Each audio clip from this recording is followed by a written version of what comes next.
एक अंग्रेज़ लिखियो आहे त लॉर्ड माउंटबेटन 15 अगस्त 1947 ईस्वी हिंदुस्तान जे विरहाङे जी मंज़ूरी जो ऐलान कयो। पूरो हिंदुस्तान रंग रोशनी ऐं ख़ुशबू जे सागर में छोलियूं हणण लॻो। जनाई नेहरू ऑल इंडिया रेडियो तां पंहिंजे मुल्कनि जी आज़ादी जो ऐलान करे रहिया हुआ, पर खेनि ख़बर हुई त हू कहिड़े भयानक मुस्तक़बिल लाइ मुसरत भरियो ऐलान करे रहिया आहिनि।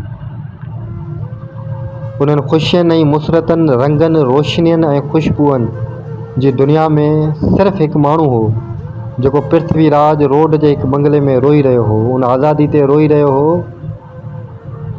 जंहिं आज़ादी लाइ हिन 11 साल क़ैद काटियो हो ऐं पंहिंजी कलम खां तलवार जो कमु वरितो, ऐं जंहिं दुनिया जी अदालतुनि जी तारीख़ में पहिरियों इंसान जी हैसियत में आज़ादी लाइ पंहिंजे वास्ते फांसी ऐं गोले जो मुतालबो अदालत में कयो हो। उहो इंसान मिलियल आज़ादी ते रोई रहियो हो।